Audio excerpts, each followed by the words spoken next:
Welcome to a special episode of To Infinity and Beyond.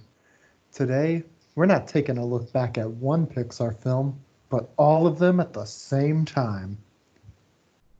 Let's go, guys. Let's rank them. Wow. Let's do it. That was good. What a good intro. Wait, first I gotta listen to my inner voice. No, you gotta say who the gosh darn heck are we? Wait, go ahead and introduce yourself. My name is... You didn't say it. I was going through my catchphrases and... No, you have to say the line. Say Who the it. gosh darn heck are we? I'm Daniel Hudson. Do I go? I'm Nora. I'm Nora Jones. And I'm Jaron Gravely. You really think we would have established that order by now, but I never know when to go. And I seem to always either have a really awkward pause or topple over someone else saying it, every single time. Or if I manage to get it out right, I say something really weird afterwards, and it's not good. And together, we're the weird, awkward things. Yes. And we can summon Captain Planet. Wow. Okay. Wow. Okay, so are we going Let's by not summon favorite? him this episode. He's a jerk. Yeah, he's a jerk. Okay, so are we going by favorite score first? Well, I think that's our first category, yeah. yeah. So, just to explain to anybody who stumbled upon this podcast randomly, today it's awards night. Yeah, or tonight. So we've officially caught up on all the Pixar films before Onward. One of us has even seen Onward. You will not be spoiling things. Yeah, I will not say whether there was a toe sighting or not. If I see a appreciate toe you. pointing, I'm gonna flip myself out of that theater. The whole time I was like, is there going to be a toe? Is there going to be a toe? He doesn't even watch the movie. He just waits for the toe point or a tap dance routine. Well, since we're all caught up, we figured. Sorry. That's right. We figured it would be our time would be best served ranking things into an itemized list from best to worst, because we're human beings and that's all we're capable of doing. Also, if you hear me cough, I'm sorry. Yes, Nora's sick. Actually, I'm not, okay?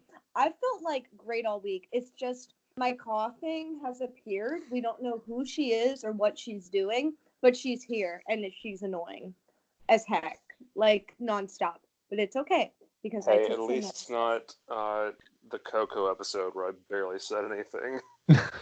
poor thing. Yeah, so we're not sick. We took some medicine. We should be good, but at the same time, I feel the urge to hack right now.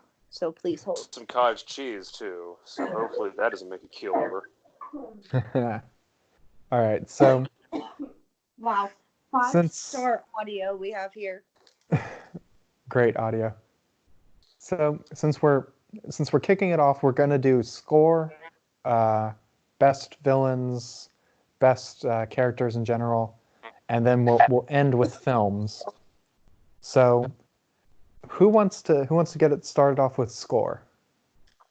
Your top 5 or so best scores. I say we let the lady go first. How chivalrous of you. All right. Okay. So I feel as if there could be a scandal in my favorite scores, but we'll get there when we get there. Okay, so at number 5, Brave. Okay, this isn't a scandal, but I realize it could be a scandal. But I really like when they have a set location and time period and the score matches with it and adds to the story. The Scottish lore kind of score that went along with the films and some of the more bonding sequences between Merida and her mom was 10 out of 10. I would say Brave's got a real solid score. That's a really good score, yeah. Okay, number 4 is Incredibles, because it's incredible. Yeah. And it's iconic. You recognize the da-da-da-da-da. You know what I'm saying? Yeah, totally.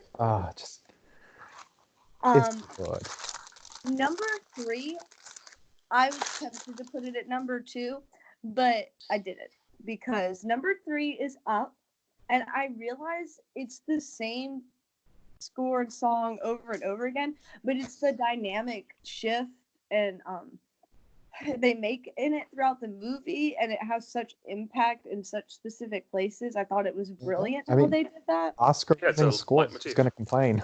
Yeah, like it was. Is it it the was- only one to have won an Oscar for best score? I don't know off the top of my head, and I don't feel like bopping on over to IMDb. Because I know it won. I know Up won. I don't know. I think Incredibles may have been nominated for score. I don't know. I have no idea. Sorry about the cough. Okay. So number 2, this is where my controversy could happen. Not because these scores are bad at all, but just because I feel like most people would say my number 2 should be my number 1, but I have very specific reasons for my number 1. But number 2 is Coco. Now Oh. listen, Mm. I know most people should think it'd be number 1 because it is the first where they have actual songs in the movie, and Remember Me is so special to that entire film. So I was tempted to put it at number 1, but at number 1 I put Ratatouille Hey. because I love the score for Ratatouille. I think it sets the entire film. It makes you feel like you're a part of the world. And also, I like pretending like I know the words, but I don't. And it comes out.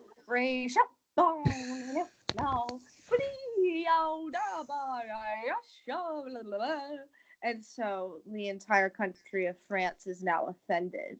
But Yeah, you're banned from entering there. yeah, with good cause. But Congratulations, Nora. yeah, and I love the songs in Coco. It's just Ratatouille's score has a special place in my heart. So okay, this is my disclaimer. All my rankings come very much from my own emotional feeling and connection Well, that's where to it the should. movie. Like No such thing as objectivity. yeah, and sometimes I don't even know why it's my favorite. It just is. And I mean I could think of reasons, but really like it's like a sixth sense of movie liking. I just like it. But sometimes I just don't. You can't change my mind. Sometimes. You can probably change my mind. I'm very indecisive. Okay, go ahead. Or are you? Okay, unless it's Gabby freaking Gabby, we're fine. Okay. Oh boy. I guess. Daniel, you go next. Okay. So at number 5, I have Finding Nemo. All right. And this kind of goes back to something I said as early as that episode. And it's mostly just Who is eating? laughter. Sorry. That was the loudest, like, potato chip bag. It's my Sour Patch Kid bag. Maybe do that away from the mic from now on. Wait, Jared, you're kind of like a little Sour Patch Kid. Wait, what do you mean? Because you'll pretend to be like, I don't like romantic emotional things. So first you're sour, and then you realize he's just a big teddy bear that loves all the mutts, all the romanticness, and all the sweet Hufflepuffiness. You're not wrong. It's a compliment. Oh my Because the gosh. sour part is also it's not sour, it's just more like chill. It's like Guarded. no. It's more like chill. Like I am a cool dude and I have a cool jacket and I'm cool. And also I like romantic stuff. And that's when you get to the sweet because it's romantic. And I like hugs and Okay. warmth. I don't think anyone's ever summed me up that well before. We have found Jaren's candy sona. I hate you so much, Daniel. Good. You I should kind of give hit us the myself for highest coming up with compliment, that. though. Oh, I do. I'm honored.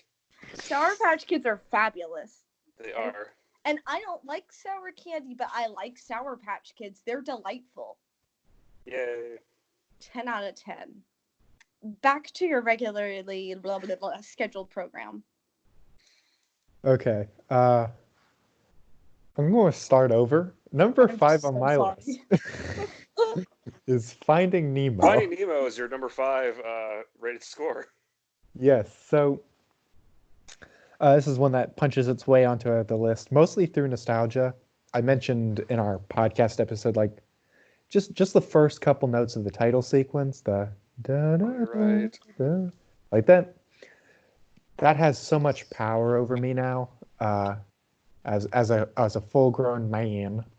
Man? Man. Wow. So yeah, it's enough to get me a little emotional, a little Aw. in that groove. Oh.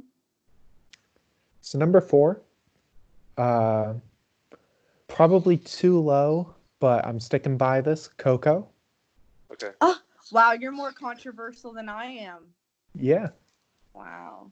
So I mean, not much I can add to the conversation there. It's an incredibly well thought out score, and the original soundtrack songs are all pretty delightful. Un Poco Loco is the best. Just gonna I love that lay one. that out Me there. too. Anyway, Remember me. that one's number 4. And at number 3, we have Ratatouille. All right. So Ra-ta-ta-ta-ta. the movie, most known for its taste, also has really good sounds. I think that's the best way to put it. It's a very Frenchy soundtrack, and it really works. And I think of the like location specific soundtracks they do, I think Ratatouille is probably the best. Even though you might be able to convince me Coco deserves it more. That's how I feel too. But whenever Pixar like chooses a location, they generally knock it out of the park. So yeah, Ratatouille, number 3. Unless agree it's a with weird that. dinosaur western. Okay. I mean, Don't- that wasn't even a location. Like, let's be real. Okay, listen. Midwestern dinosaur land is not a real thing. Hey, you don't know that. It might be some incredibly crappy theme park out in like Wisconsin or somewhere. You mean Jurassic World on They just have Shrek? off-brand Arlo as the mascot. Hey guys, welcome to Oh my gosh. If Midwest Dinosaur Land. Wait, if The Good Dinosaur had been a success, they could have made a cereal called Arlo's, and they're shaped like little green O's, and like the O is in the logo Arlo's, and like the rest is in dinosaur Hello. font. Oh man. That's Number a 2 multi-million on my dollar list idea. for scores is not The Good Dinosaur. Yeah, okay. The Good Dinosaur and top 5 should not come into context anywhere throughout this video. Actually, to be fair, I did like the score for the Good Dinosaur, Okay, I but don't it's not think in my it's top a bad 5. score. It's I swan not to top 5 John. material, though. I swan to John. If the Good Dinosaur is in the top 5 anywhere, I'm going to be angry. Daniel, I'm talking to you. This is He's the hilarious. only 'Cause one who would before, likely. Jaron, this is extra hilarious because before we started recording, Nora legit said, "I do not care if the Trash Baby is number 1." Oh yeah, okay. Wait, listen. I forgot about that.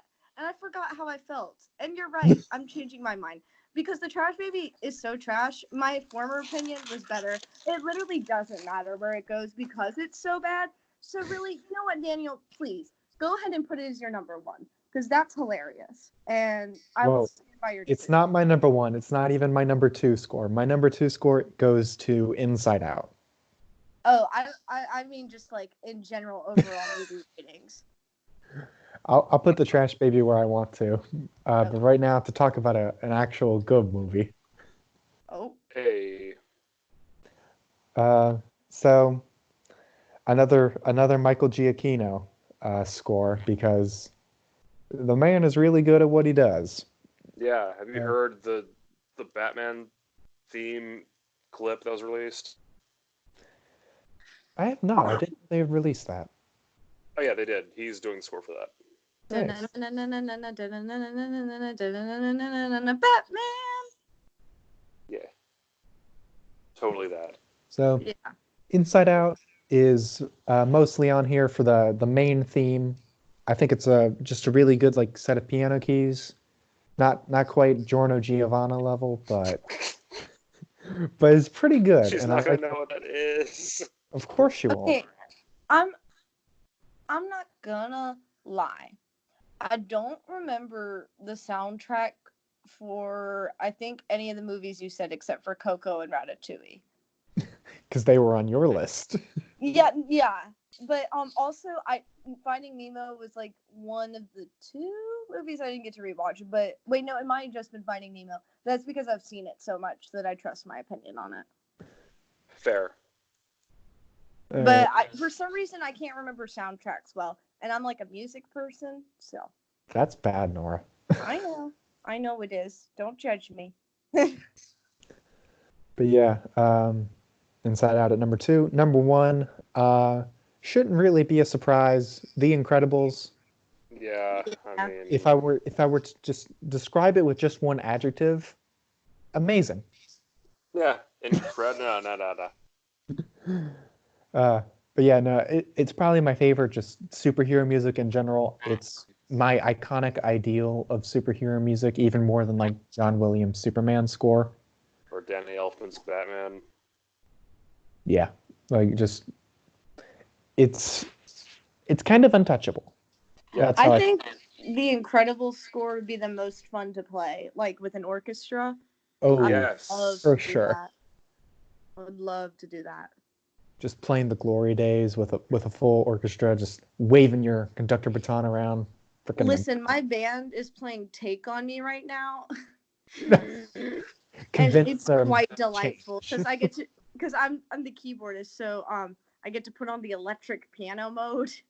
Ooh. I know. I like the part in the Rick where it goes. It's the flight of the The Flight of the bumblebee. Bumblebee. Yeah. So yeah, continue. Oh, there's nothing left to continue. That was my top 5 scores. I meant Oh, I Darren. guess it's You're my turn done, now. Daniel. Those were good. You done good. Hang on. All right, my turn. I got a text I had to respond to. Sorry. All right, so number 5 for me is Monsters Inc. Oh yeah. It's got that really jazzy kind of that Randy Newman sound. Uh, that opening. I love that. I'll just jam out to that whenever. Yeah, that is fun. It's very hummable. A lot of the soundtrack. I forgot it. The Scare Floor theme is really great, brassy jazz music. Yeah, solid. It has some really nice emotional flourishes to it. The ending credits song is great too. Wouldn't have nothing if I didn't have. Yeah. I forgot about that one. I should have put that on my list, but I don't know. I wouldn't want to replace any of mine. It could be my number 6. Yeah. Number 4, Wally. Because Out Define there. Dancing. Okay, would that count? No, because that's from a different Yeah, it's altogether. pre-existing. Yeah. You However, can't the count any music of those for I bands, have but sung praises of Define Dancing in like every facet of being. Uh, but the music for that is just delicious, beautiful. I love it. The only music that can be classified as delicious is Ratatouille. So please pick another adjective. Thank you. Cosmic. boom. There you go. Much more appropriate. Yeah. Anyway, Number 3, or should I say, numero tres, Coco. By far, if Pixar were to ever make a musical movie, I'm glad it was this one. Well, I was the least controversial out of both of these. Yeah. Yeah, That- it's a beautiful soundtrack. I love mariachi music. And it's just very well suiting. It's fitting that a movie about music has good music. Yeah, it would kind of have to be. And I can't. There's not much else I can say about that you guys haven't already said. So I will let that do the talking. Number 2, delicious. It's Ratatouille. Really? I'm surprised you didn't have that as your number 1. Every scene is just backed by some either whimsical or chaotic, just marvelous Michael Giacchino music. Mm-hmm. I love the music in the scenes where Remy is tasting things, the colors are swirling around. So good. Yeah. So good. It sounds French. One. It is fantastic. Number 1. So,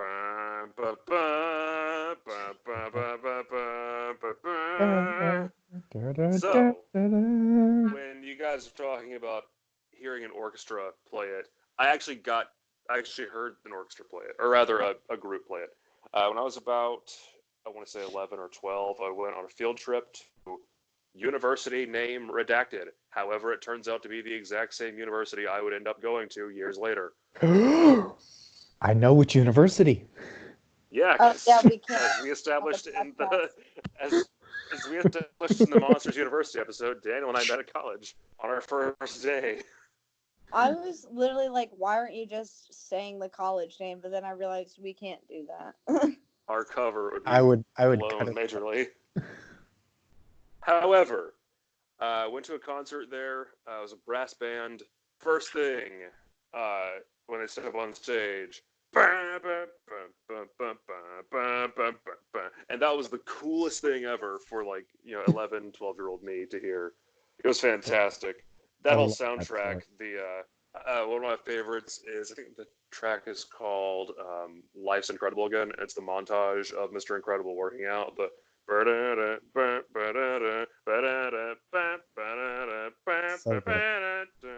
I actually might have heard one of our high school, well, not our high school, but one of the local high school bands doing the Incredibles theme song. Now that I'm thinking about it, it's fantastic. Another piece I like is when Mr. Incredible is searching on the computer, searching on the data bank. that's the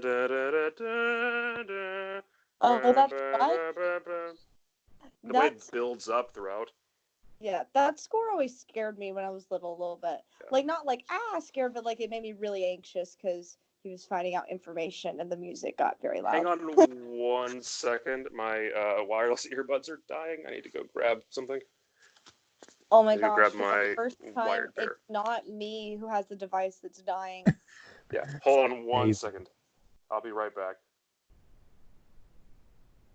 Wow. Oh, I'm glad we at least made it through the scores. We've scored the scores. That was good. Okay, so it turns out I was the most controversial because I was the only one that didn't put Incredibles at the top. But all my scores were fairly close. So. In fairness, Jaren and I have just so much nostalgia for that movie because it hit at the right time for us. But no, we got to see it in theaters, Maura. Yeah, I didn't. But I grew up with it playing on replay in my grandma's car. But no, I don't know. I just have a connection with the Ratatouille soundtrack more. But it is a good soundtrack. I'm not gonna complain. Yeah, no. I mean, they're all great. I don't know. I feel like I could. No, I feel confident with my list. For me, at least. I honestly feel like mine can be put in almost any order. Yeah, me too. Except I think I'd want to keep Brave at 5 because I love it, but it's not my most favorite. Yeah, I would probably keep Finding Nemo at 5 just to pretend I have some objectivity. Oh, this one's here because of nostalgia. I shouldn't give it the number 1 spot. Yeah, well, see, I tried to rank more off emotional feeling, but then sometimes I'd get caught up in logistics and fact. So I put Coco higher because I was thinking, okay, like logistically, like this is the first musical Pixar movie and it's amazing. But emotionally, I'd probably want to put Up and Incredibles before it. I am honestly surprised Jaren didn't put Up in his top 5. You're the only person with Up. Wow. Up is so good. It is good. Yeah. They're all so good. Like with Up, I mostly remember the married life track for the montage, and the rest of the movie's music doesn't quite linger with me the way like the main themes from Inside Out or Ratatouille do. See, I don't remember the soundtrack for, not soundtrack, score for Inside Out. Well, that's your loss. Hum some of it for me. Da, da, da, da, da, da, da, da, da, da, da. Da, da, da, da, da, da. There you go. I'm just gonna have to look it up. Yeah. That was beautiful, though. I really apprecited that. Forgive me if I don't have my piano with me. I've returned. Can anyone hear me? What? Yeah. What'd you Okay. Dang it, that was such a good opportunity. I hate him so much. Okay. All right. Anyway, where were we? Don't worry, we didn't talk about anything important while you were gone. Okay. I think we're moving on to villains, antagonists. All right. Oh, okay. I have a top 5 for this. Okay, I can do just a top 5. Okay. So, is it okay if I go first? Go for it. For my favorite Pixar villain, at you gotta wait till the list is over, okay? No comments till over. All right. Agree? You did that for me. Agreed. Okay. Number 5, Lotso Huggin' Bear. Number 4, Lotso Huggin' Bear. Number 3, Lotso Huggin' Bear. Number 2, Lotso Huggin' Bear. And number 1, best Pixar villain is Lotso Huggin' Bear. Thank you.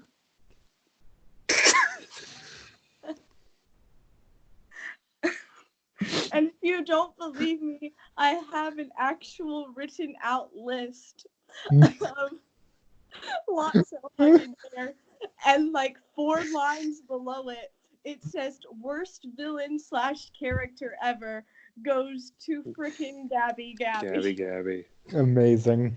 I'm gonna send a screenshot of it now.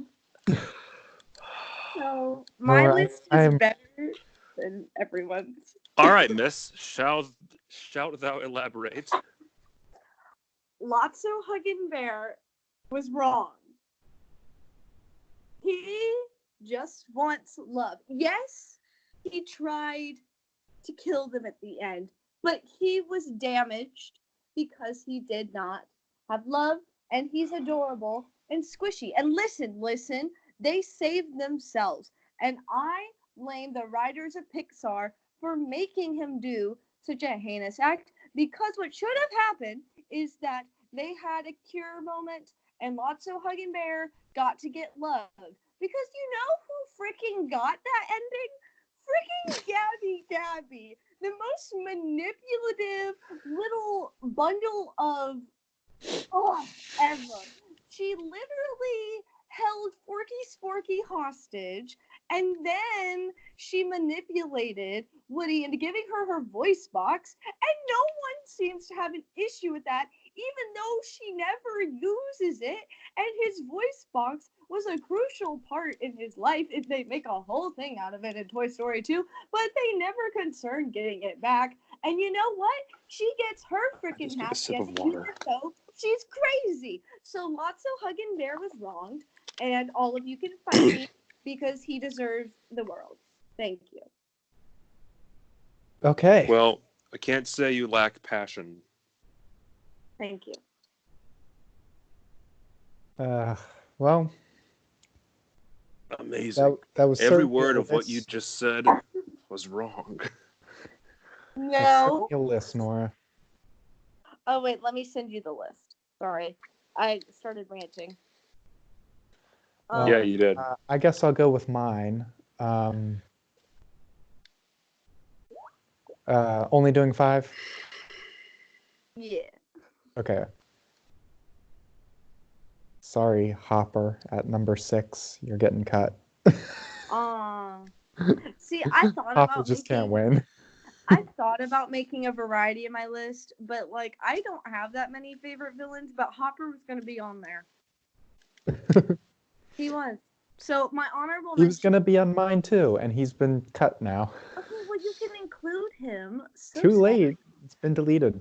Anyway, Okay, I'm so number sorry. 5, Chef Skinner. Who is that? This chef from Ratatouille Oh. who wants the frozen dinners. Well, Nora, I can see why he didn't make your top 5. I'm so sorry. Anyway, he's great. He has so much personality. He's a ton of fun to watch as Yeah. he kind of loses his mind over the course of the film. It's always nice to see Brad Bird kicking a capitalist in the pants.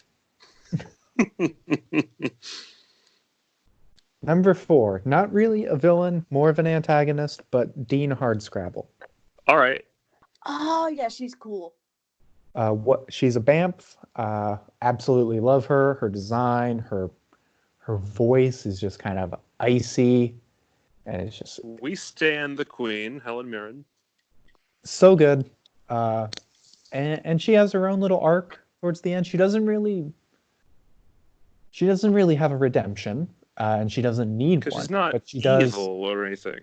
Yeah, but she comes to understand a new point of view, and that's a valuable character arc and something you don't see a lot in Pixar canon. So Yeah. I really like her.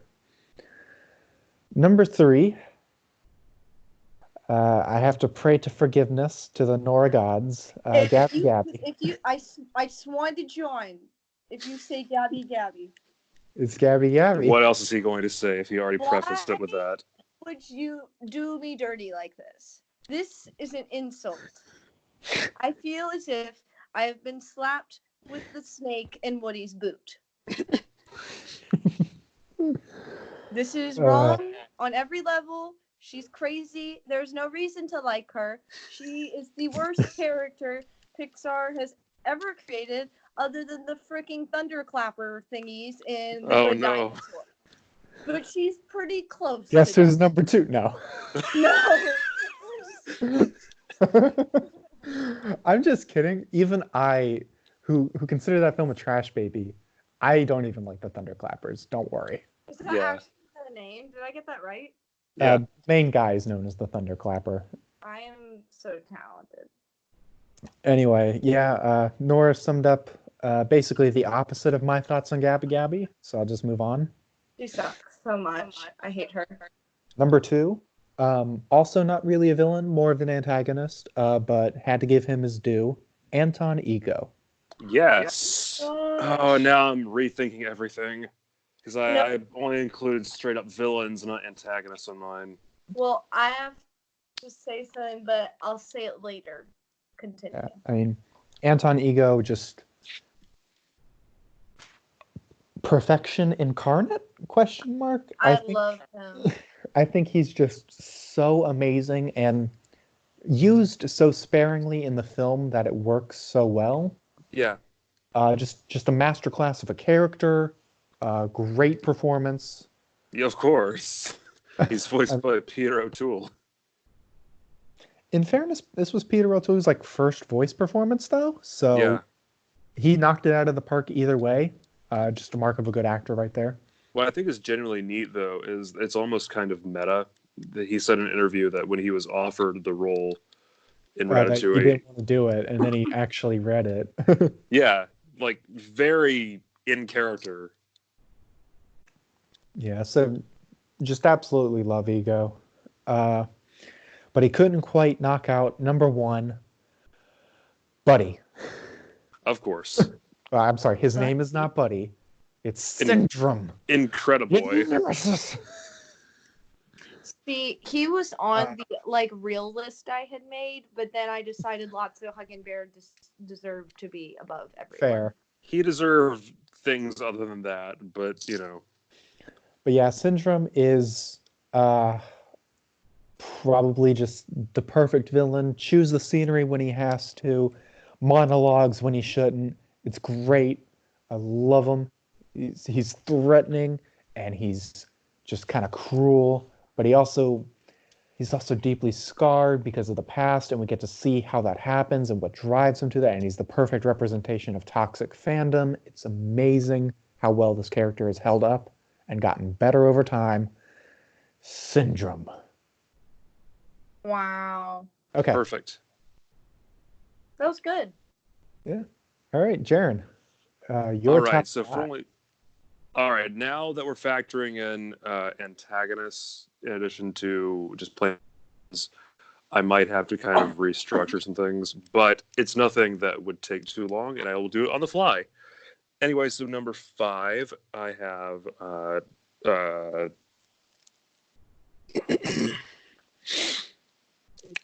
lots of hugging bear. Yeah, you do. That's what I'm talking about. Nor he was Not also my in my top baby. 10, but you made me cut him, so that's your fault.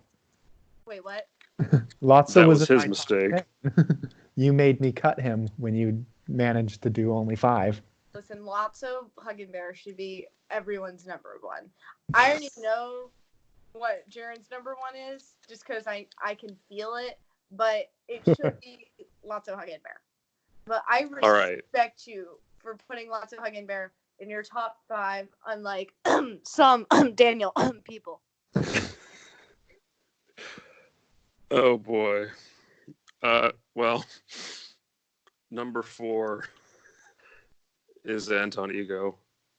For reasons that that Daniel is, elaborated on better than I could. He is to be such the embodiment of like dread and despair.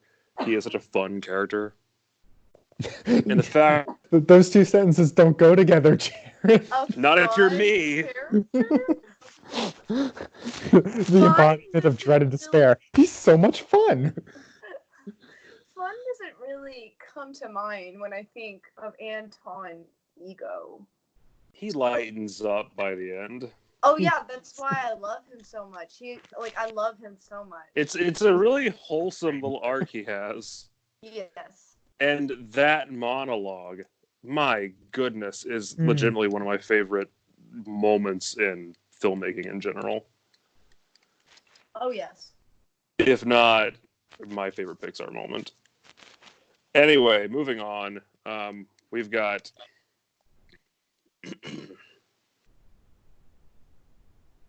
Gabby. No. We put her in the same spot. Yeah, boy. Why? She sucks so bad. The Gabby gang. No. She only sucks your big toe. Don't bring that. Like, she's awful. No, really, I'm offended. She's awful. She's so manipulative, but not even like in a cool villain way. Like, she's like, oh yeah, everything's dandy here, and once I get to my voice box, everything will be beautiful.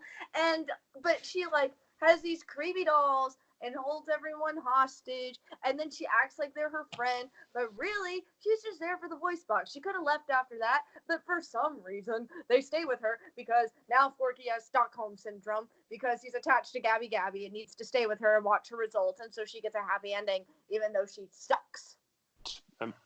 Woody and Buzz went out of their way to save Lotso's life when they didn't have to. In return, he spat in their faces and left them all to die. That's because he's damaged and the Pixar writers messed up. So Gabby can't be damaged?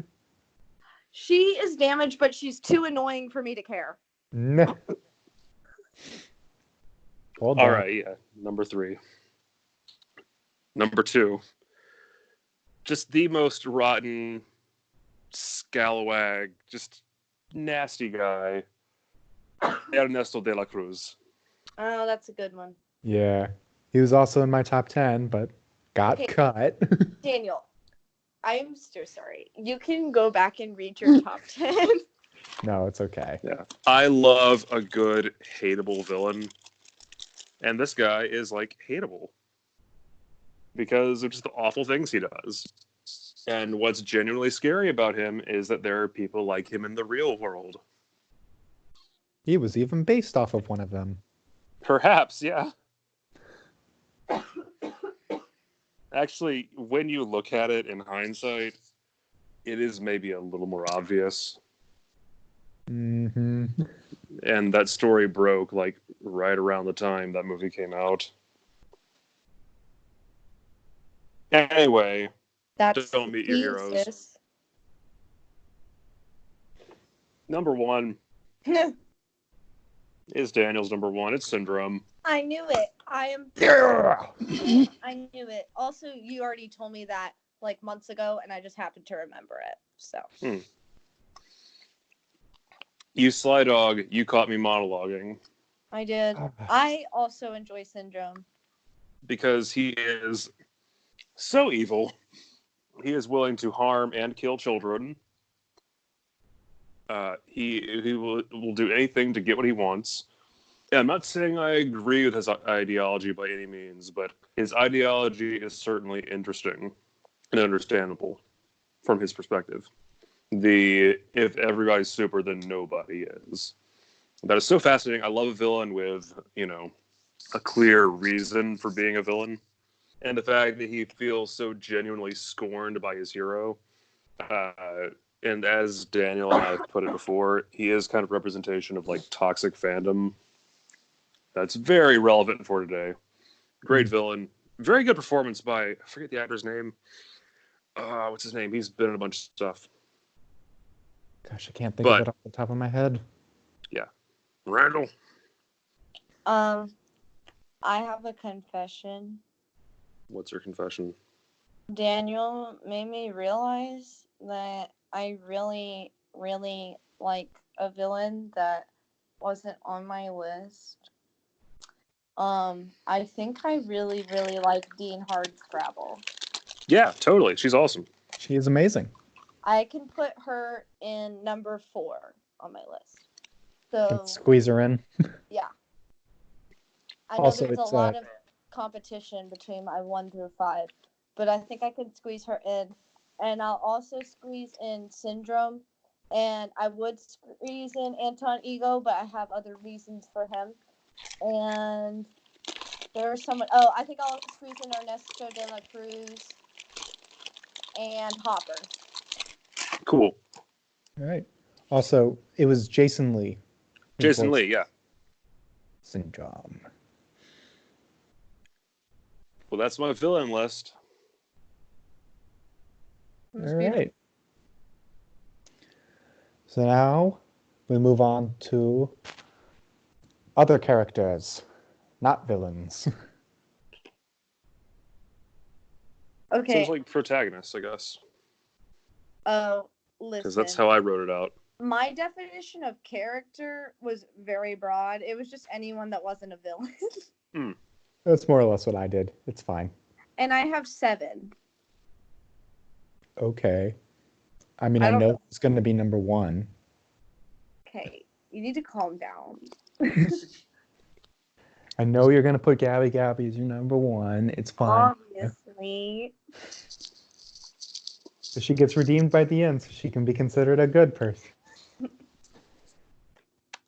I don't want to talk about it anymore. It's going to make me upset.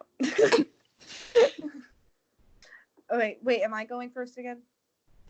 I guess so. Okay. Seems like it.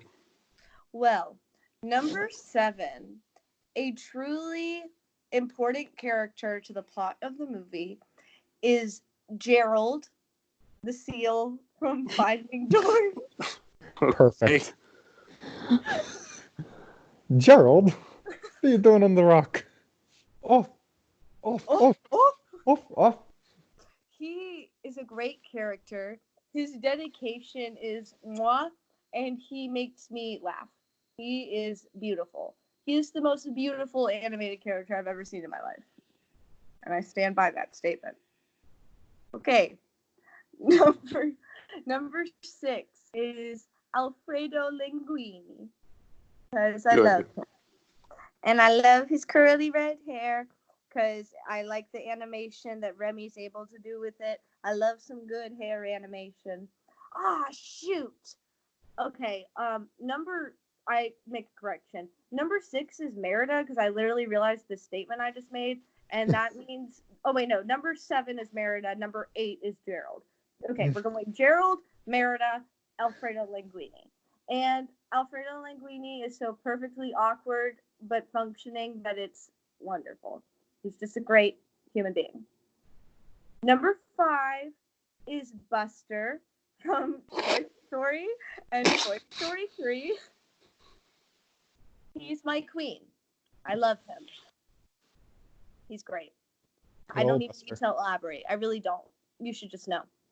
Number 4 is Chicken Bunny, and they get to go in the same character slot because they are literally attached to each other. The key sequence is hilarious. Ducky and Bunny? You mean? Listen, I don't know names of characters, and I recently just rewatched Toy Story 4. I had to look up Gerald's name, and I'm not ashamed of it. So I could still like the character and not know their name. Chicken Bunny, Duck and Bunny, it makes no difference. They made me laugh. They're still my number 4. I feel no shame. I mean, I do, but I'm going to pretend like I don't. Number 3 is Anton Ego, because I had him under villains, but I think he's not. Because at first I used to think he was the villain of the movie, but then I realized Chef What's-His-Face is. And his character development throughout the entire movie is one of my favorite things of that film. The flashback moment, I know Jaren already talked about this, is heartwarming and touching, and I love it. And I love his resolve at the end of the movie. I think it's beautiful, and he's a wonderful character, voiced very well. And he could go into either category, but I think because he makes such a shift at the end, and don't even argue this for Gabby, he makes a perfect shift to goodness. He can fit in this category. Number 2 should be on all of your lists because it's very, very close with number 1, Edna Mode. Because she's amazing. I don't need to explain why. No need to explain. I don't need just to. Edna. It's Edna. Yeah. There's no reason to explain. It's Edna Mode. She makes the movie. And number 1, you all knew it, is Doug. Yes. Doug is my soul, life, and heart, and I love him, and I aspire to be him. He is a good boy. He's such a good boy. So on my Letterboxd review for each of the Pixar films, my review for Up was simply everyone needs a friend like Doug. Guess who I was writing that about? Oh, That's very sweet. that's so sweet. It's a shame you spelled his name wrong in that review. It is just D-U-G. It is D-U-G. Okay, well then I'm wrong. Oh my gosh. We proved Daniel wrong in something. This is like the first time ever his facts have not been correct. No, I'm pretty sure there have been other times. This is the first time I remember. And it's I'm the pretty first sure in time, the last episode I was wrong about something. but it's the first time I knew it too. Nor I'm pretty sure I'm not wrong about being wrong about something, okay? Okay, but I just feel like you're so smart and on top of all the research. You're like the research man.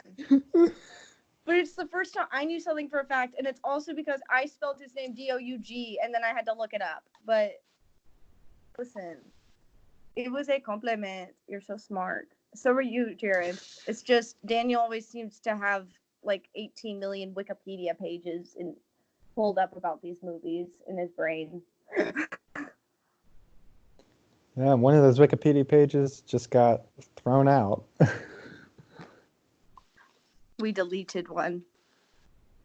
All right, well, that was a very good list, Nora. Oh, thank you. I suppose I'll go next, and since my number 6 got cut off last time, I'm gonna make sure he doesn't get cut off this time. Number 6, Frozone. Yeah. Oh shoot, he was on my list. He's just the coolest dude ever, pun intended. Voiced by Samuel L. Jackson. Don't need any other reason than that. Just amazing, amazing. A best friend for the ages. You right. Number 5, Alfredo Linguini. Yeah. The perfect amalgamation of awkward noises and awkward movements. I don't really have much else besides that. I mean, he's a good character otherwise. He has his own arc in that film, and everything about him is great.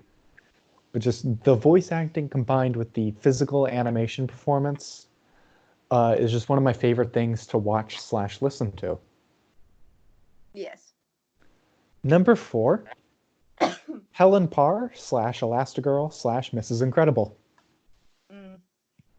She's just so gosh darn flexible. It's awesome. She can pretty much do anything she needs to do. Like, as a person, she is just that flexible that she can fill so many roles. She has a maturity about her. And it really struck me rewatching Incredibles 2, just like the kind of conversation she and Evelyn had.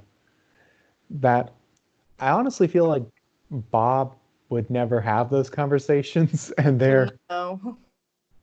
even though they're like the same age, like she just feels like on a different plane of maturity, and I find that pretty cool about her. Mm-hmm.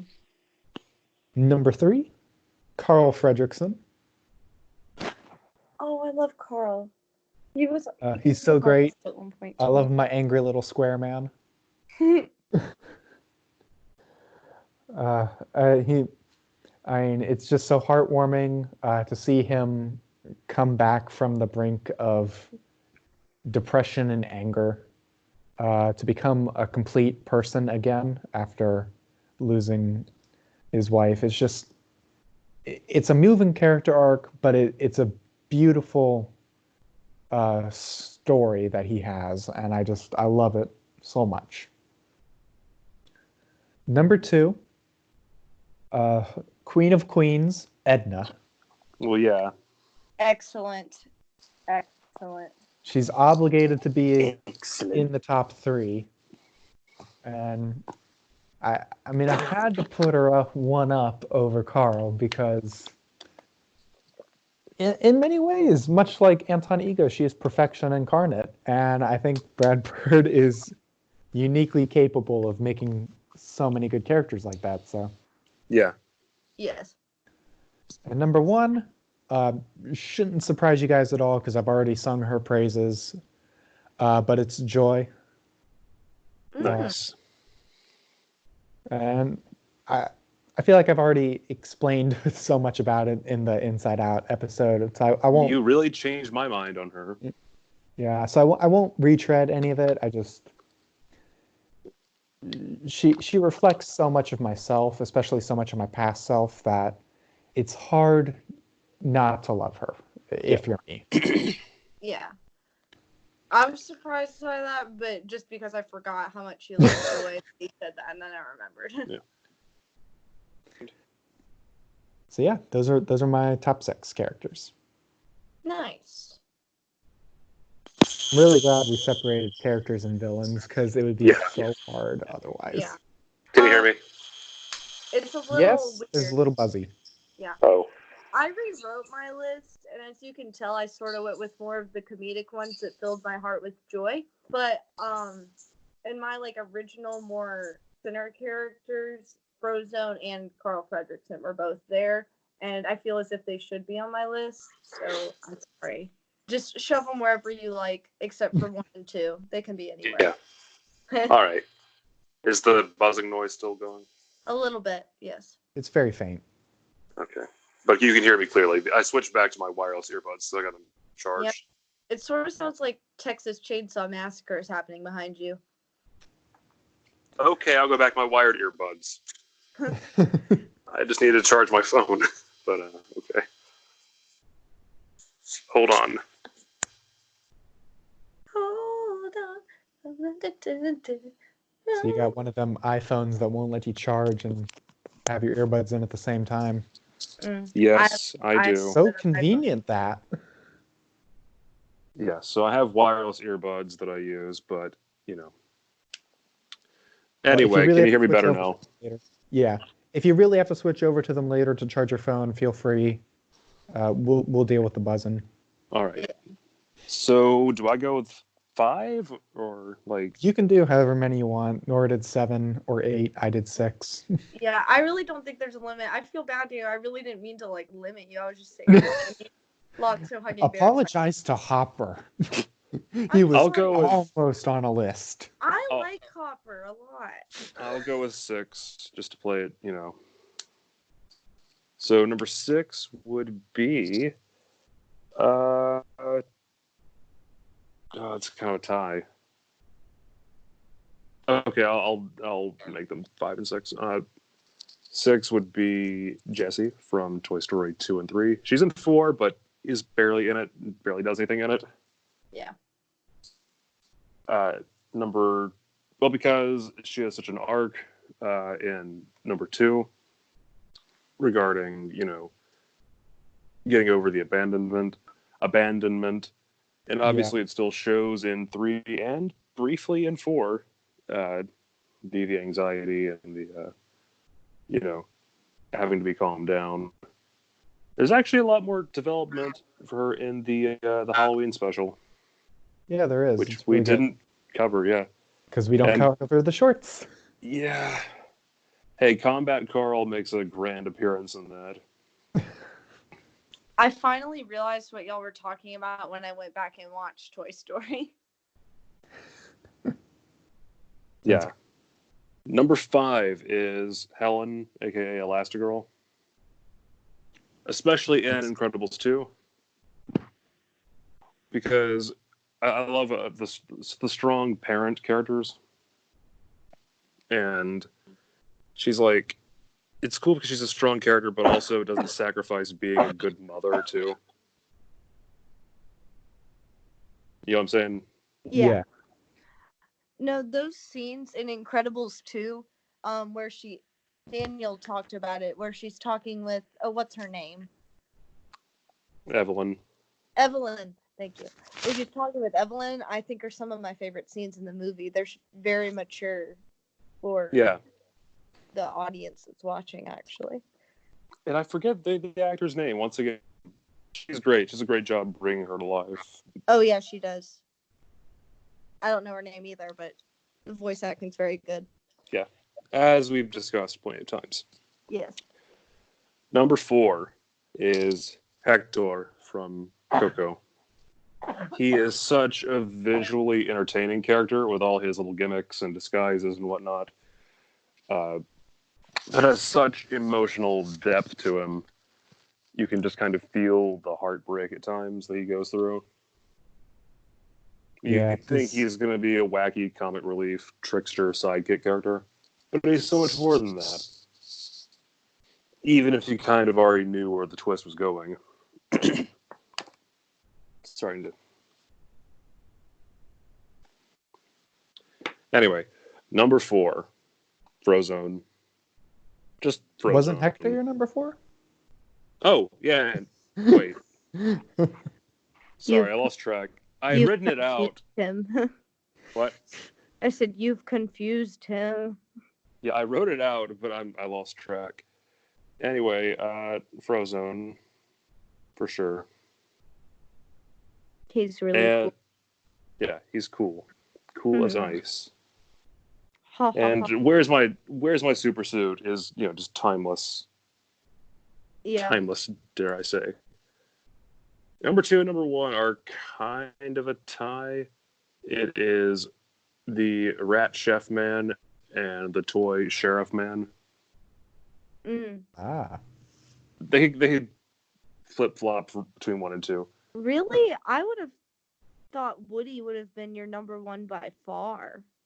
Maybe edging out Remy, yeah. But anyway, I like them both because they're both very determined characters who always, it seems like they're constantly going through some kind of growth, even though Remy has only appeared in one movie ever. And the Kingdom Hearts games. He doesn't speak in Kingdom Hearts 3.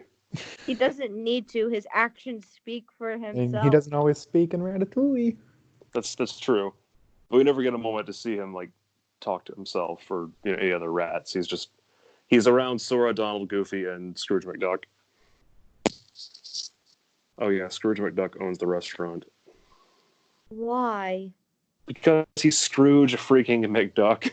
But isn't the whole point for Remy to own it? No, Remy's the head chef. Yeah, but... Anyway, back to... Yeah. A lot of character growth. And Woody's arc in Toy Story 2 and 3 tie into each other so perfectly. The concept of letting go. And even in 4, it kind of shows up. But I know the ending of 4 is a bit controversial. Art thou okay? Me? Yeah, you. Yes, I was trying to cough away from the speaker. I will move further next time. Okay.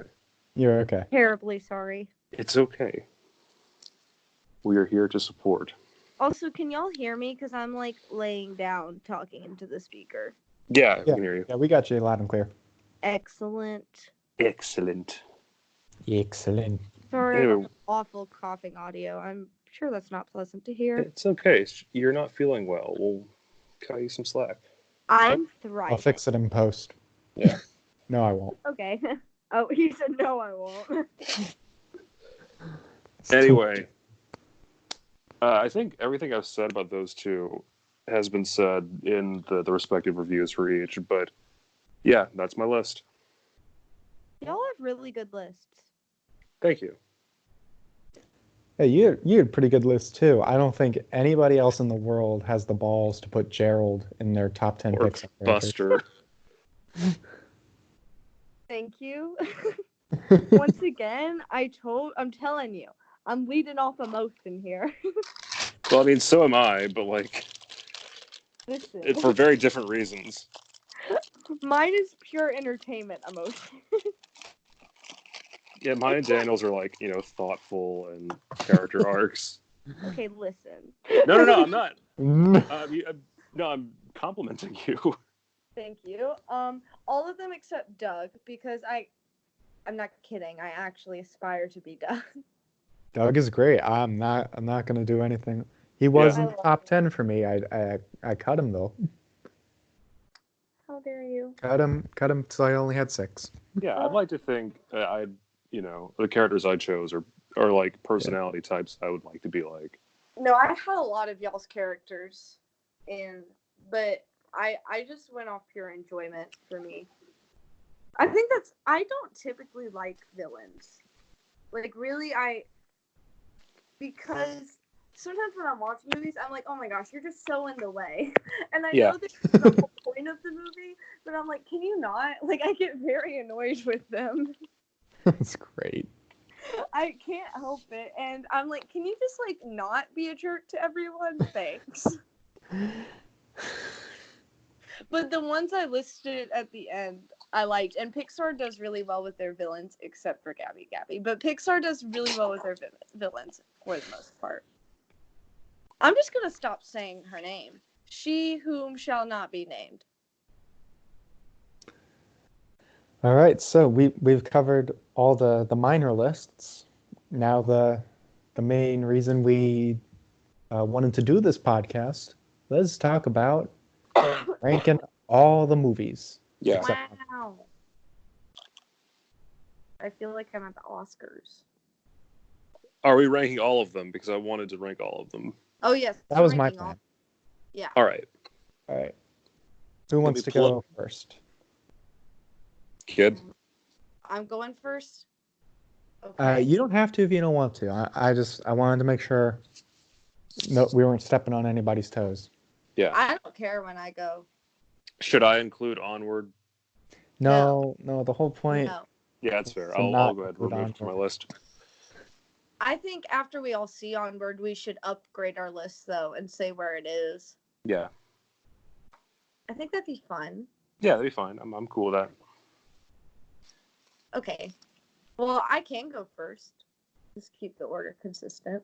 Yeah. I think we should start with the lowest first and build up to number 1. Absolutely. I thought you were referring to, like, the ranking of the three of us, and I was like, ouch. Okay. And then I realized what you were talking about. Who do you think I am? At first I was like, wow. But no, I realized what you're talking about now. Anyway, at number 21. Sorry. Okay. Also, I have a disclaimer. Disclaimer number 1. I'm sorry. Just up front. Disclaimer number 2.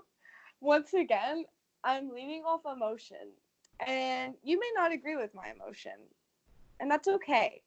But okay, a lot of my ranking though was influenced by just common knowledge about the movie and appreciation for the art, except for a few.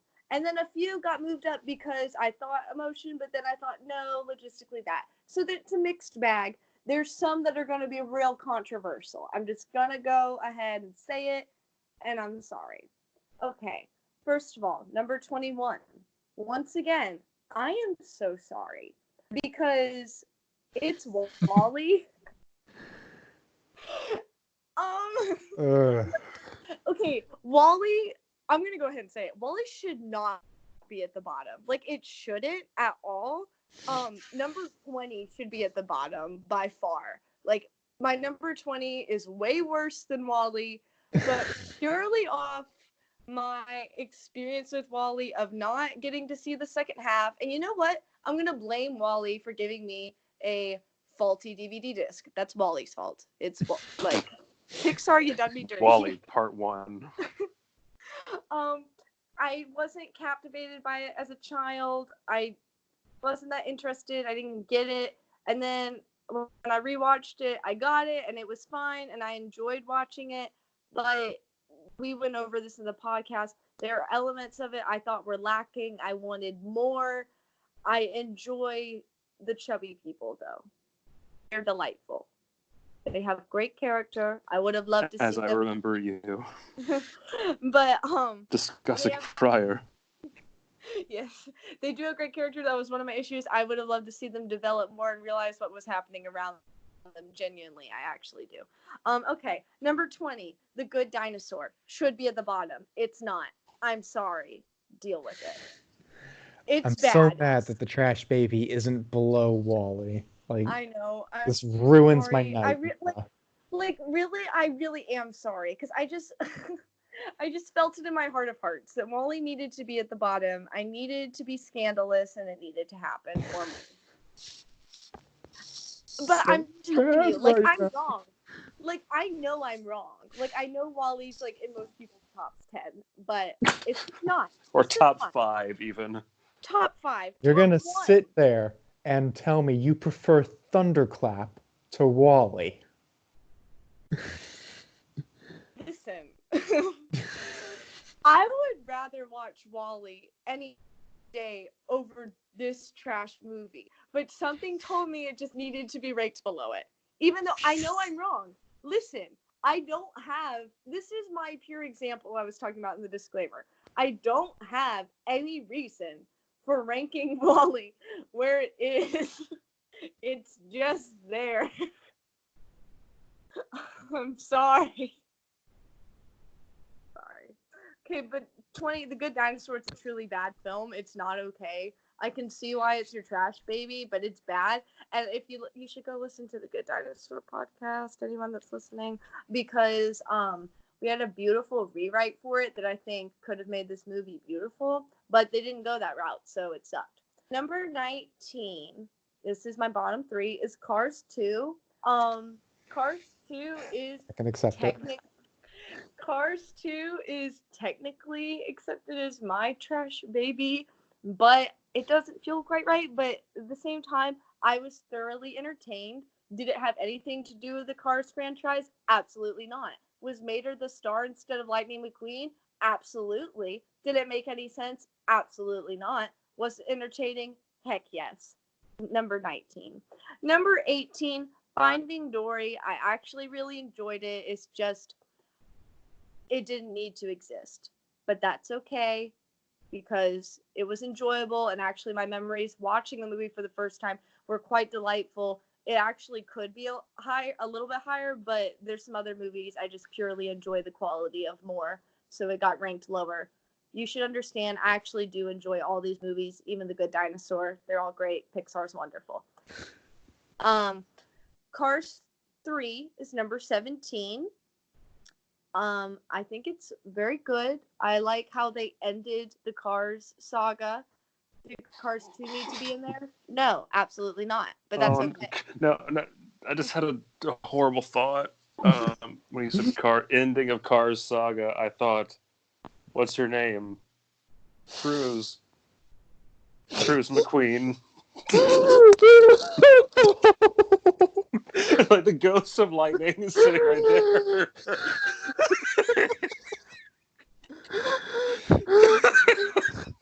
Wait, what?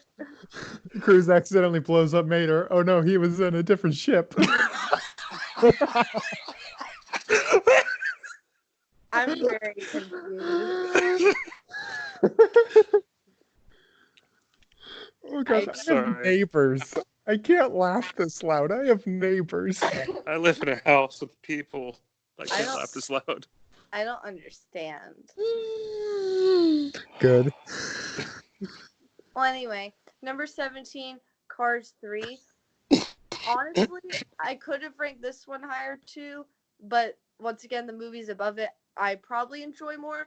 And also, I enjoyed it the first 2 times I saw it, but then I ended up watching it 10 times because, once again, the kid I babysit loves Cars 3, which is great because I love Pixar. But it probably made me rank it a little bit lower just because when I watch, because obviously I haven't named it yet, Cars is ranked higher than it as my favorite Cars movie because it had more of a significance going back and watching it instead of just Cars 3. And I actually appreciate Cars more than Cars 3, I think. Does he like the part where Jackson Storm redeems himself and teams up with Cruz to defeat the clone of the evil scientist from Cars 2? Well, he doesn't really talk that much, so I don't know what part he likes. But he enjoys all of it, and he has a bunch of Cars toys, and we play with him all the time, and he's adorable. I love him so much. That child is pure amazingness. That's anyway, wholesome. Very wholesome. Number 16 is Toy Story 4. I enjoy Toy Story 4. I personally think it's some of the best animation Pixar has done. But once again, I slightly need a good storyline to hold all the animation together. Because it wasn't that it was a bad storyline, but we talked about this in the podcast. It's just too clean. There's some things that kind of contradicted with what had happened in the previous movies. And it's not bad. And also it's here because She Who Shall Not Be Named is in it. And it also brought its ranking down. I'm sorry, but it's the truth. Number 15 is Cars. I kind of already went over this. I enjoy Cars. I think it's entertaining. The first movie ties it with 3 very well. We don't talk about 2 being part of the sequence of events in the movie because it should be its own thing, but it was nice. It's number 15. Number 14 is going to be controversial. I'm sorry it's this low. Let me explain. Number 14 is Toy Story. Listen, I rewatched it recently, and I love the Toy Story series. The only reason it's not in my top 10, and it's not its fault, it's because of the time it's made, is the animation I know it was wonderful for its time. Yeah. It's just, it was so hard for me to watch at points because I did not remember it looking like that at all. And some parts were scary. Like Woody's glitching and facial reactions were a little freaky, but it's a classic and it's a great movie. I still love rewatching it. I haven't seen it in the original in a long while. Turns out I confused a little bit of Toy Story and Toy Story 2. But I I just had a problem with the animation. It kind of looked like those scary digital animations they make on computers as memes. So Okay. I'm The sorry. fact that people who just make memes now can make animations almost on the same quality as Toy Story in 1995. I'm sorry. I think that's just generally fascinating. 20 years from now, they'll be making memes in Toy Story 4 quality. I don't. Wow. This. Okay. This is bad. This is really bad.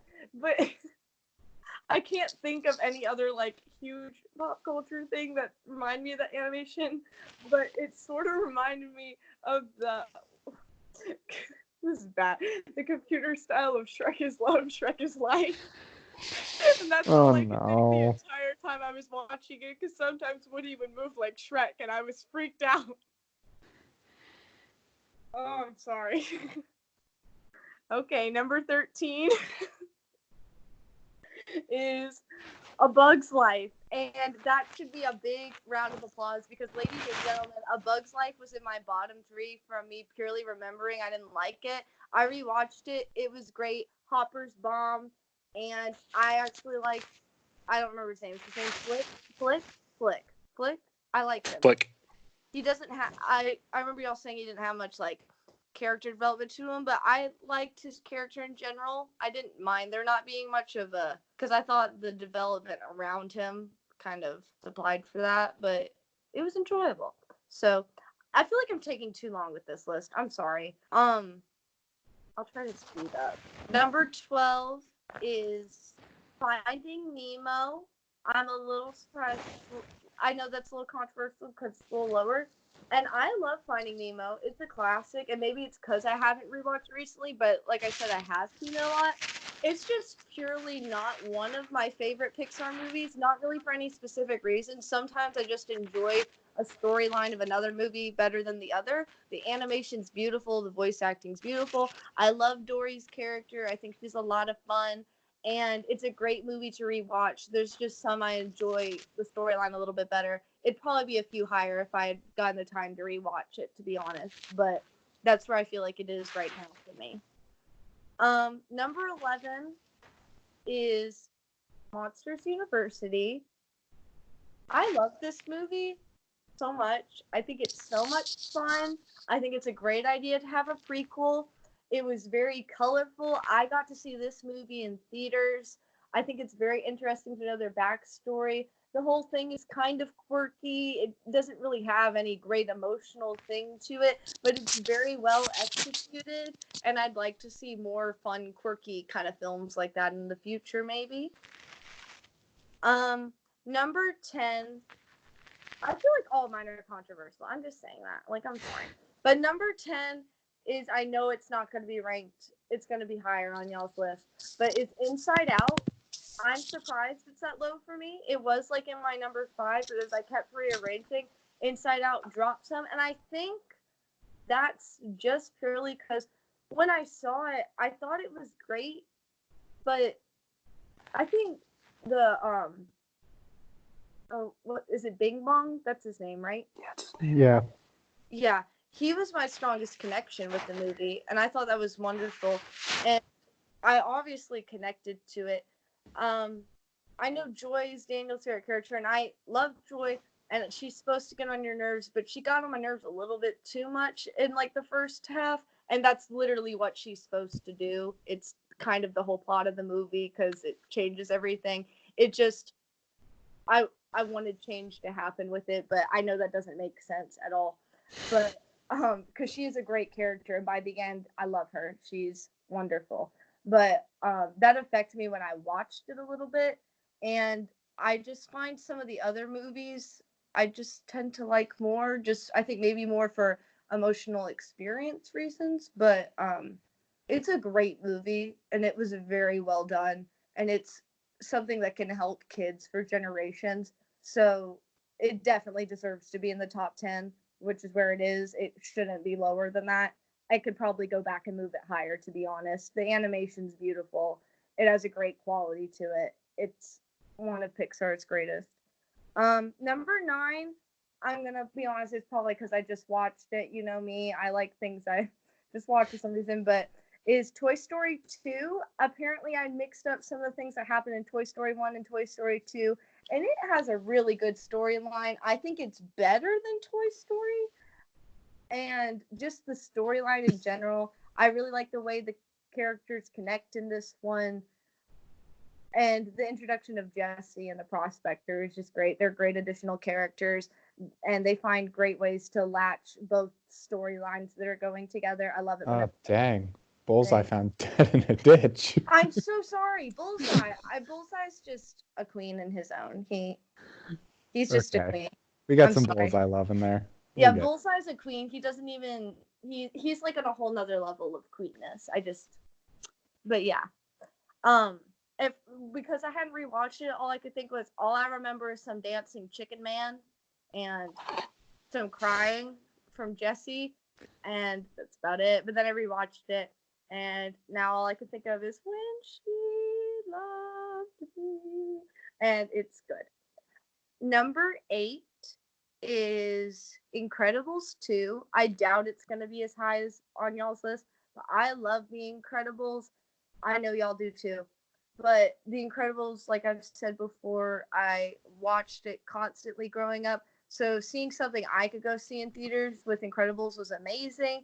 I got to go see it with my grandma and with one of my friends. I saw it in theaters twice.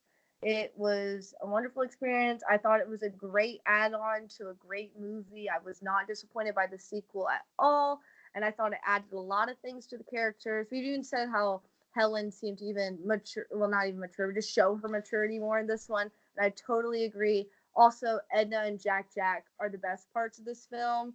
They are wonderful. I love them so much. Where was I? Okay, number 7 is this was also like in top 5 of my list, but I did some rearranging. Is Toy Story 3. Um, and no, it's not just because of Lotso Hugging Bear. It really, it really is because when I watched it, I had a deep emotional connection to because I was younger with the toys and just loving your toys and losing toys, and I was younger, so that seemed to be like a big thing for me. But I remember that ending really gripped me, and I think part of my lower ranking for Toy Story 4 is because I really thought Toy Story 3 was a perfect ending, and I didn't want Yeah. more after that. It was so perfect, and it was another thing I got to go see in theaters. It was the first Toy Story I got to see in theaters, and it's just a classic for me. It's something I watched a lot as a kid growing up. The characters are great. Enough said. Number 6 is Coco. Once again, I moved this list a lot today, guys. Coco was also higher. I watched Coco for the first time, I think, on Netflix. Maybe when did it come out? It came out in 2017, like November. So Yeah, so Yes, you probably saw it in 2018. probably summer 2018. Because I'd heard so much about the movie, but I didn't get a chance to go see it. I really didn't even know what it was about too much, other than Dia de los Muertes. I didn't. Muertos. Sorry, Muertos. Muertos. Sorry. But or Day of the Dead, and that was about all I knew. And so when I saw it, I was shocked by some of the really important messages of family and love, and just remembering one another, and respecting the love you have for your family, and fighting through, differences to make things work. And the music was wonderful. I love seeing a movie with good music. It had beautiful animation, and I was really excited when we got to review it again because it gave me a chance to watch it again. So, yeah. And then number 5, listen, I know it's going to be very low for the two of you. Here we go. Number 5, and yes, I had it lower. This movie moved around so much in rankings. Number 5 is Brave. It's my movie. It went from like number 10 to number 4 to number 7. Like, it moved around every time, but I felt this was the place it needed to live. I know it's not going to live there for y'all, but just for me, I love this movie. It was another one I got to see in theaters. It was wonderful to see a strong feminist protagonist in a Pixar animation movie. She is a great character. The animation is beautiful with her hair and the nature scenes. I love the score.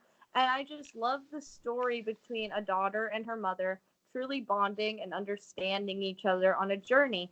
And honestly, it is it's just an emotional connection for me. Not even like deep or anything. It's just I really enjoy the storyline of this movie. That's a big factor for a lot of these rankings for me.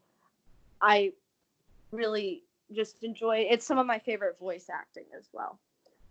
So I'm sorry, it just happened. Number 4. It was a nail biter, just waiting for Brave to show up. I know. I'm sorry. It really was like lower and all kinds of things, but that's where I felt like it needed to be for me. Number 4 surprised me. She was nowhere near maybe even my top 10. Number 4 is Monsters, Inc. I rewatched Monsters, Inc. Monsters, Inc. is the bomb. It is so good. Mm-hmm. I remember loving Monsters, Inc., but it wasn't a movie I always went back to all the time, like my top 3 that we'll get to in a minute. But Monsters, Inc., the relationship between Mike and Sully is wonderful. They bounce off each other so well. The writing of those two characters is brilliant, and it's another reason why I love Monsters University, because you can see where it came from. I love Boo. Everything in this movie is great. It's such a cool concept of monsters scaring. The ending makes me so happy with Sully using laughter as the energy source. And there's so many good comedic timings in this movie. And the animation is quirky and fun and colorful and great. It's just Monsters University and Monsters Inc. definitely work well together. I love it. It really surprised me it was this high, but it is, and I have no regrets.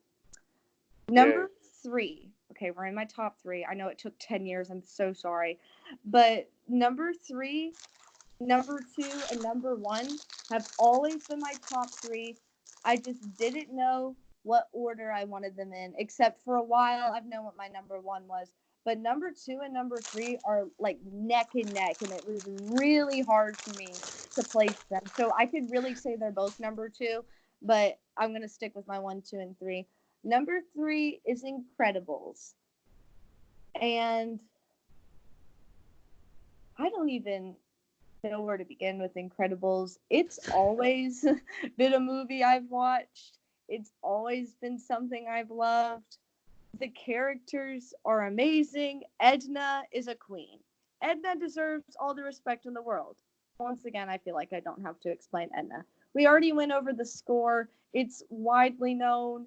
It works so well at the movie. I don't like action movies all that much, but I love The Incredibles because the directing and sequencing for those fighting scenes is beautiful to watch and so entertaining. Brad Bird knows how to direct action. Brad Bird is a queen, and Syndrome is a great villain. And they show real life in this movie. They really do. It is a movie for all ages, and I love it. Number 2 is Up. It was so hard deciding between Up and Incredibles. It really was. But I went with Up because I think I relate to some of the characters more in Up than I do in The Incredibles. Some of, like, obviously maybe some of the wanting to please people or make them happy of Doug, and then some of Russell's aspects, not much, but maybe more in my younger self, and even now, just some of his situation really touched me, and just the whole concept of growing through a grief and facing that head on, but somehow making this beautiful journey means so much to me. And the score adds so much to it. Of course, there's that beautiful opening sequence, but the moment that really gets me is when he goes back and he realizes that he was Ellie's adventure, and that adventure isn't necessarily where the places you go, it's the people you're with and how you spend your time. I think that's a beautiful message. It's one of my favorite movies. But number one is Ratatouille. It is my favorite Pixar movie of all time. Not even necessarily for the same emotional package with Up, but purely because it is a movie I have always had. I've always gone to it. It's that movie. I don't even exactly know why or know how to explain it, but it just draws me into it. And I think it's purely because of the animation and the imagery and the storytelling of this movie is so pure. And I really think it's because of the factor of pursuing your ambitions in life and believing in your talents really speaks to me, because naturally I spend a lot of my time in the arts. I want to pursue music, teaching music in that field, and seeing a movie where it's totally encouraged to follow what you want no matter who you are, I think is such an important message to kids. And all the characters are wonderful. You can see the change in Anton Ego, that you can go from an isolated place to a place where you're open by the end. And it's just so beautiful in Paris. And those It really is. the learning to cook Mhm. sequence is like my favorite sequence in Pixar. The score gets stuck in my head, and it's okay because I want it to be stuck in my head. And even though I can't pronounce it, and I already offended the French, I'm sorry, but Don't worry, I've already offended the Wisconsins. it's my number one. And I'm sorry for some of my rankings, but it's just for me, and I'm sorry it took 10,000 years to rank them. Whew. I mean, it was beautiful, but it's also 1 a.m. Sorry. Thank you for your list, Nora. I kid about the length of time, but it was very good. I'm glad we got to hear some really in-depth thoughts. I feel really bad now. I'm so sorry. Yeah, my foolish butt. I was like, oh, I'll just go see Onward in the morning. Our recordings never last that long. No, I'm sleeping in, guys. I'm so sorry. Don't worry, don't worry. It's So- not like I have work tomorrow. We get a free day. I'm My so sorry. connection keeps tapping out, so I'm afraid y'all won't be able to hear I my was voice. telling y'all, I did not think we'd be able to fit this in with Onward. I feel like we could do our own independent video for this. Possibly. Jaren, is your connection? Yeah, this is very spotty. Do you need to go somewhere else real quick? No, I think I can weather the storm. I feel Okay. so bad now. Just let us know if it Sorry. changes. Yeah. All right. I will go ahead and get started on my list. Yay! 21 Yay. films. Here we go. I think I'm going to have some real controversial stuff. Nora was worried about hers. I'm very worried about some of mine. Here we go. Number 21. Cars 2. No Oh my profound statements. This movie blows dick out of ass. I hate Oh my god! Ew. I hate it. I was so kind to it. I was so vulgar. Number 20, finally into movies we don't hate, but just Okay. movies I don't really like all that much. A Bug's Life.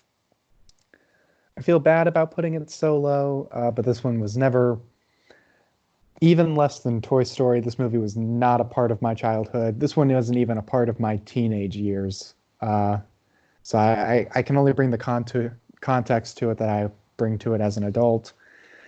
And it didn't really do a good job of being a Pixar movie, at least in my eyes. I mean, that's where it was originally for me, so. Number 19, Cars. It's just fine. It never dips to bad quality, but its few good moments don't offset how boring it can get occasionally. Number 18, saving my skin by not being in the bottom three. It's Brave. Yeah. Okay, I'm not mad as long as it's not on the bottom three. We're fine. It's not in the bottom three. We're fine. We're fine. Bottom three was filled up by a couple of Cars movies. I can live with that as long as it's not on the bottom three. We're fine. Yeah, Brave. I mean, much like Cars, it's never bad. In fact, I don't think it has like something quite like Cars' ending. And Cars' ending is actually just really good. But with Brave, like in general, I was less bored watching it than I was watching Cars, and that carries it up above it for me. Oh, dear. Number 17, Finding Dory. This movie can be very funny when it wants to be. This movie has at least one really strong emotional moment, that is Dory reuniting with her family and realizing that they continued to build shuttle trails for her, hoping one day she would find her way home. Very touching. It's just on the whole, I don't think Marlin and Nemo were needed here. I don't think Hank and Dory develop enough of a bond for me to buy into that friendship by the end. It's just little things like that add up throughout the movie. And number 16, finally, we're into the movies I consider good, not just passable. Cars 3. Hey. Cruz McQueen is a great character. I had to do it again. I'm sorry. Oh, that could be our next highlight. Yep, it is. That's what it's going to be. But I still don't get it. that's what makes it even funnier, Nora. Yeah, Because you've actually it's a seen movie you've seen that we're referencing. Anyway, Cars 3. Cruz is just a great character. I absolutely love her. This movie can be a touch boring at times. I don't think the opening montage was very entertaining, as entertaining as it could have been. Jackson Storm's kind of boring. I don't really like him. But Cruz is great, and she and Lightning have a great dynamic. And there was minimal Mater, so that was much appreciated. And yeah, it shakes out to be good. My big O was remembering who Cruz was. I always forgot her name. I never could remember her name. Well, that's just you in general. No, I like her. I think she's cool. I just couldn't remember her name. I don't know why, but I like her. She's cool. She's a good character. All right. Number 15, Monsters University. Significantly funnier than I remembered it being from my first watch through, which was really great to discover. And also just really good like ideas for Mike and Sully's like characters pre Monsters Inc. I've already sung Dean Hardscrabble's praises. My main issue with it that brings it down is that it does just a lot of like generic college stuff. Yeah. Like we're in the frat and we got to win the big college games or we'll be expelled type of thing. Stuff you and I didn't do because we were nerds. Yeah. We could have made our own Ooze McCap if we had really wanted. Like me, you, Joey. A few other people, yeah. But Monsters University is still very good. I appreciate Mike's character arc so much. And yeah, number 14 is Toy Story 4. Yeah.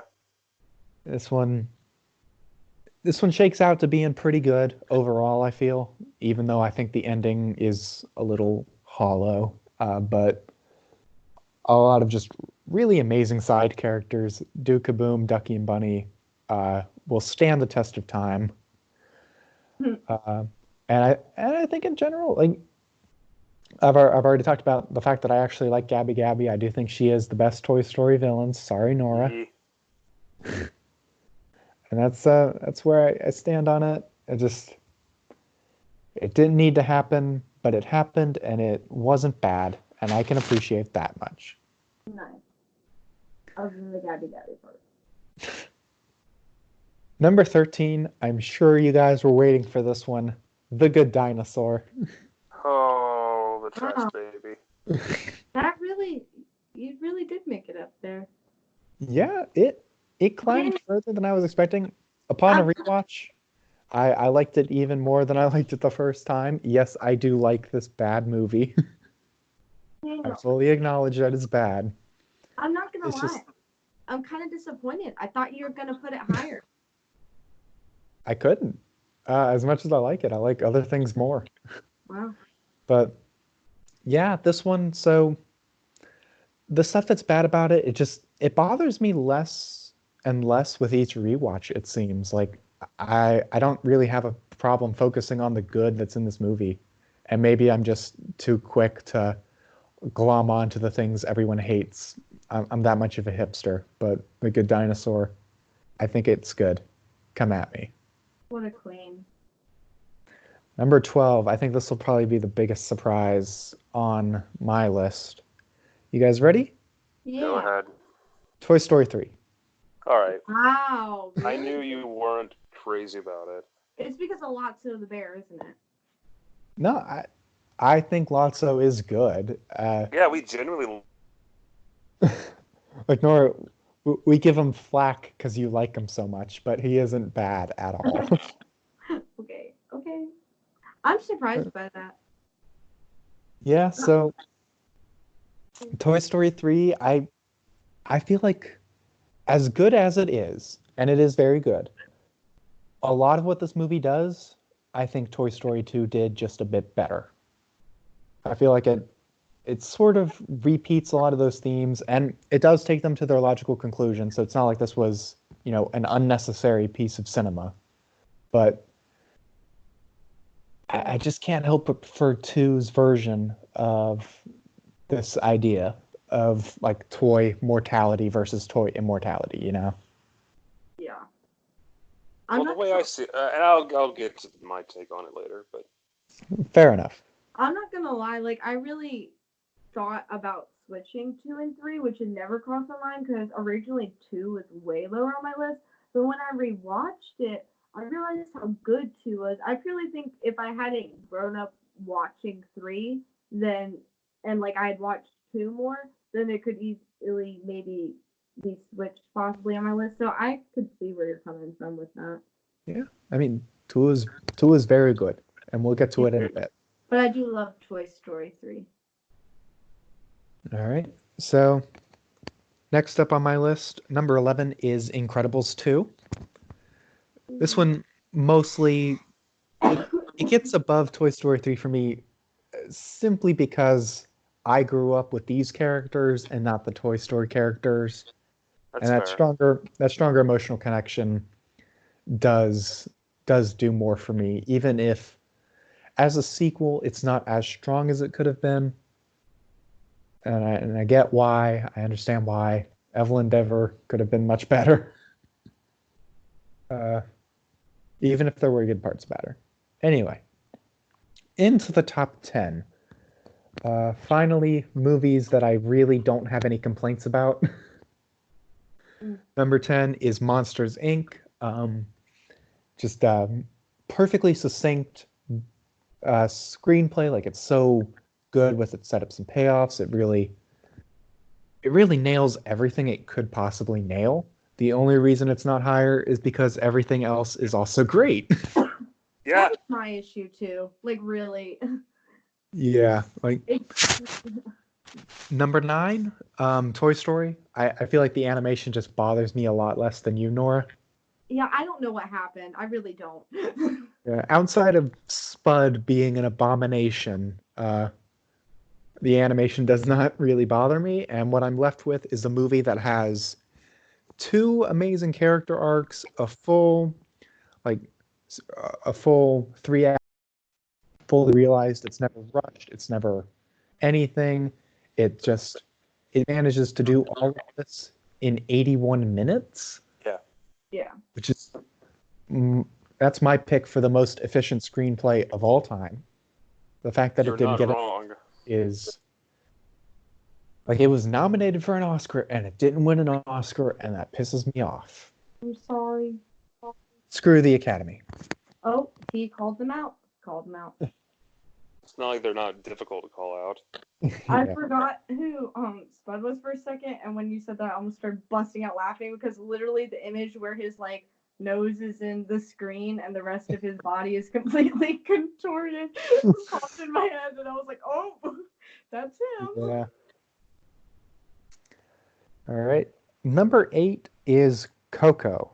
Uh, I mean, I've talked about why I love this movie a lot, and it comes down to that emotional climax being possibly the most unique experience. Like, what a fascinatingly complex but intimate way to make somebody cry. That's this movie for me. It's genuinely amazing, Yes. and also really good music.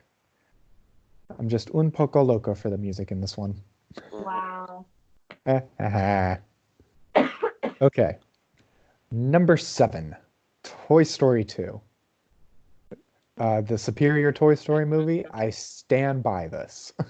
I really almost made the same decision. Your Toy Story 2 is where my Toy Story 3 is. All right. So, number 6, Wally. Ugh. That sigh spoke volumes, Nora. I mean, the first 30 minutes are perfection. I think it might be the best storytelling Pixar's ever done. And it drops off a bit when we go into space, but you still have amazing stuff like Define Dancing. And I think Wally in general is just a good boy. I love him. Wally is literally my trash. Wally is cute. Yeah. And also the best cockroach in film history award goes to this movie. Mm. That was good. Okay. Number 5 is Finding Nemo. I'll be honest, I honestly didn't know if this one would make it into the top 5 or not, but comparing its rewatch to other rewatches from this whole experiment, yeah, I love this movie. It's meant a lot to me growing up. It was probably the first Pixar movie I ever saw, and it maintains its stance as one of the best. Number 4, probably a surprise. It certainly surprised me that this didn't make it to the top 3, but Ratatouille. Really? Wow.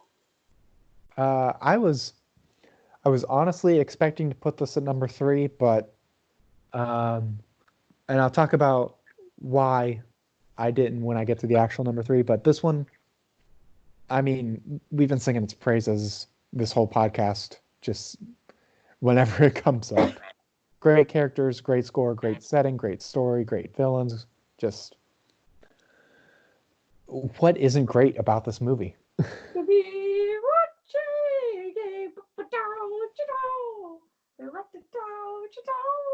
Nora, I'm not gonna lie, that sounds more like you're making fun of Orientalism than No, it's than just That was French. my thought as well. No, I'm just doing the hot box. Okay. It's a combination of Lightning McQueen's Ka-Chow and Ratata. That makes it worse. Well, now I feel awful. I was not what I was doing at all. I just only know the We name, know. and I don't know You the know, words at all. okay. Okay. Number 3 is Up. So yeah, the more I thought about this movie, the more I realized I have never given it the credit it deserves. And I think my little theory about how Kevin represents Ellie is really growing on me. I kind of want to really dive deep into like how that works in the context of the film. But yeah, this one is uh, just a delight. And the fact that the first 10 minutes is only the third most emotionally gut-wrenching that it gets. Yeah, because there are 2 moments later in the film I consider even more gut-wrenching than that. And the fact that this film has 3 of those is amazing. Yeah. All right, number 2 is Inside Out. I feel like I really, like in our podcast episode, I really said why this movie has meant so much to me. The only reason it's not number 1, I said it before, I'll say it again, it just came out 5 years too late. Yeah. If it had come out when I was in middle school, would be my favorite movie of all time. No question about it, not a doubt in my mind. And number 1, to no surprise, The Incredibles. Da-da-da-da-da. Bum, bum, bum, bum, bum. Da-da-da-da-da. Edna mode. I mean, this isn't a perfect movie. It's a collection of perfect things that make up a perfect storm. I can't find a way to describe how great and meticulous and well thought out and beautiful every single second is. Yeah, and that's Yeah. my list. Lovely. Sorry, I Good. took a long time too. No, Your that's list, all right. your list really didn't surprise me all that much, other than Toy Story 3, maybe Ratatouille, but now I think about it, I could see that. And there's like 1 or 2 other ones I thought maybe be a little higher or lower, but that seemed about right of what I thought you would do. If you're just depressed, I didn't put Trash Baby as number 1. I actually I forgot about that. I really thought you would put that in your top 10. Look, I do like that movie. I also like know. 12 Pixar movies more than that movie. Well, I don't know. I don't even think I thought it. I just wanted it to happen now. I would have laughed so hard if you were like, and number 1 is The Good Dinosaur. If I had just like been like, haha, surprise twist, I actually put Good Dinosaur at number 1. You thought it was The Incredible. Daniel will be the ultimate twist villain. That was That my was mistake. his mistake. Okay, Jaren, you have to give us your list now. All right. At number 21, surprising absolutely no one, Cars 2. Where did I put Cars 2? Oh. Curious, can Way you use too more high. vulgarity than I did? I'm a good boy, Daniel. However, I will provide a different illustration. I was thinking about it today.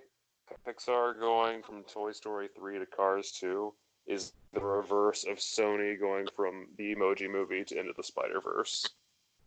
Yeah, pretty much. Anyway, Cars 2 doesn't deserve any more time. Number 20, The Trash Baby.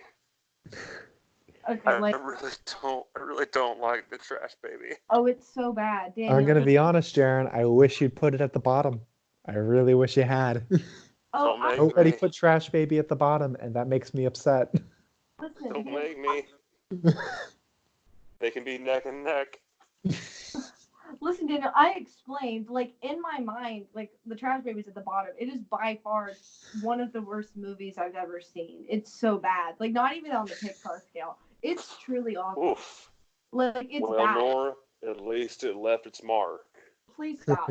But, I mean, okay, the fact is, though, it's, okay, it's not maybe that was an exaggeration, but it's I can't.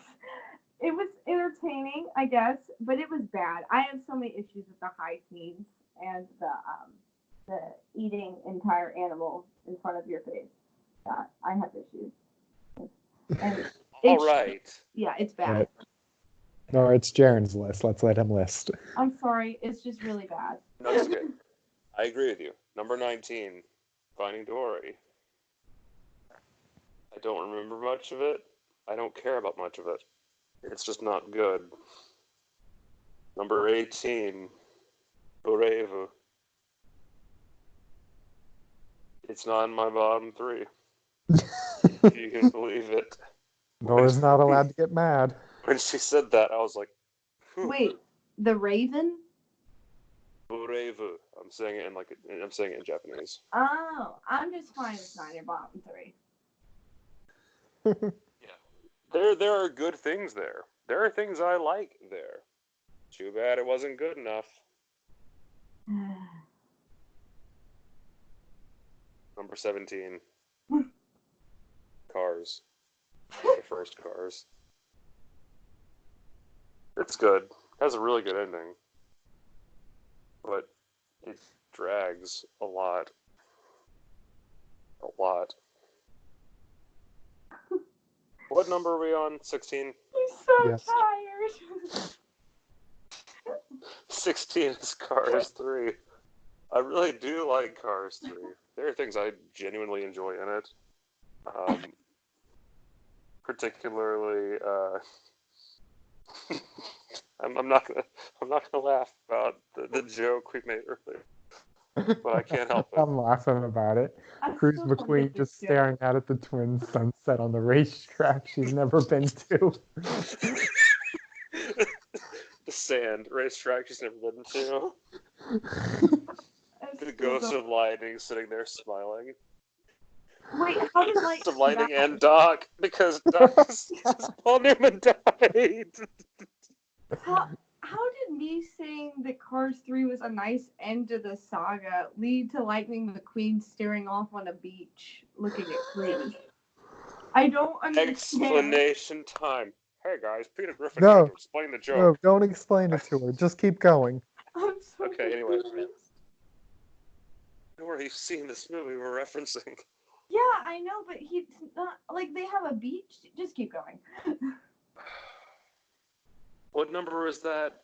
That was 16. Okay. 15 is A Bug's Life. I like A Bug's Life a lot, but there are other movies that are way better than it. I chalk it up to being really early days for Pixar, but then again, they cranked out the first Toy Story right out of the gate, so I'm not sure that's much of an excuse. Either way, the technical achievements for that movie in 1998 are very, very impressive. And Hopper is a great villain, probably because Kevin Spacey's a horrible monster in real life. Anyway, Monsters University is my next favorite on the list. The character dynamics between Mike and Sully are a lot of fun, and just the overall message of it, which I've gone on about in the original video, really, really stand out to me. Cars 3 is really good. I mean, not Cars 3, Monsters University. I'm still thinking about Jaren's so Bruce tired. McQueen staring out into the sunset. He's so tired. We destroyed him, Daniel. No, I'm very much alive. 13. Wait, hang on. 21, 20. Number 13. Lucky 13. Toy Story 4. I mean, whatever. Let me just read my review of it. That says I'm still very sleepy, and my review for Toy Story 4 states, I can see why this movie exists, monetary reasons aside, but part of me feels conflicted. It's good, don't get me wrong, there are merits to it, including, but not limited to, the best villain in the franchise. Some jokes and emotional beats that hit home, and the fact that's the best looking Pixar film, that rain sequence, dang. I still can't help feeling a bit mixed on it, though. It was said during the build-up to the release of this film that would ruin the perfect ending of Toy Story 3, and they might have been right. Somewhat. I don't know. That being said, being the worst film of the quadrilogy will be a fun and watchable experience is not too shabby, according to my inner voice. Inner voice. I had to bring that in there because that was a really funny recurring joke that I enjoyed a whole lot. Number 12 is Incredibles 2, a movie that I was pretty it's okay on, but having watched it again in the podcast and talking about it, I really, really liked it a whole lot more. Hooray. I think I was And then unfairly I think I was unfairly comparing it to the first one a little too much, but I enjoyed being its own thing, especially not being a member-bearing movie. Oh yeah. Yeah, this movie was pretty good about not doing that. Number 11, Finding Nemo. That might be a little too low for some people.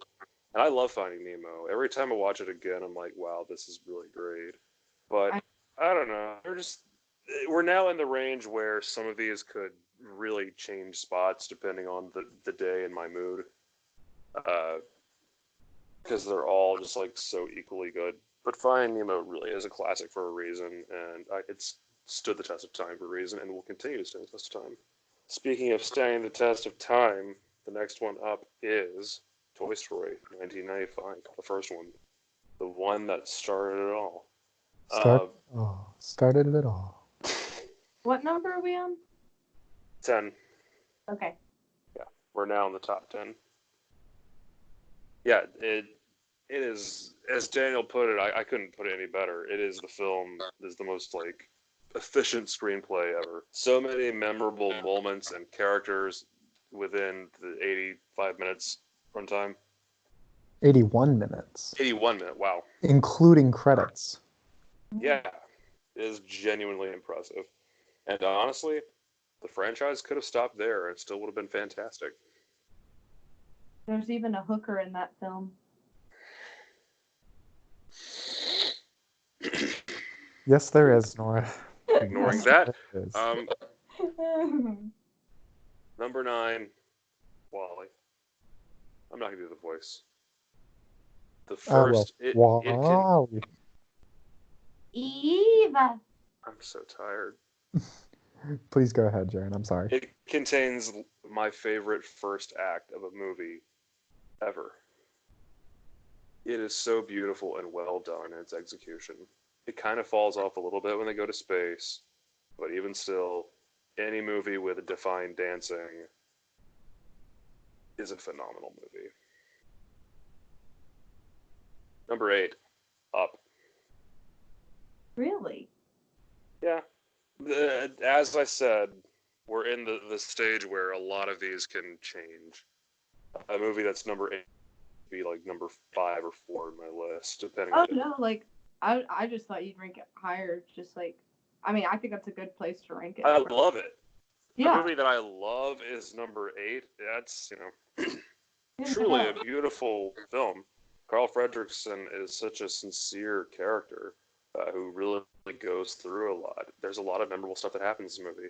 The fact that the first 8 minutes of the movie are, considered just a beautiful story in its own really, really says a lot. Pixar should be very proud. It is worthy of that Best Picture nomination. Definitely. Number 7, Inside Out. I'm sorry, Daniel. Why do you feel the need to apologize to me, man? I 7's a know good you score. love it, and I don't. I love Inside Out as well, and the more time goes on, the more I can fully appreciate it, even though I enjoyed it quite a lot the first time I saw it. It's so warm, I guess. Warm is a very good word for this movie. Yeah, it's very good. It deserves. And I don't want to sound cliche, but it makes you feel things. Yeah. Before I get more cliche, I'm moving on up to number 6, Monsters Incorporated.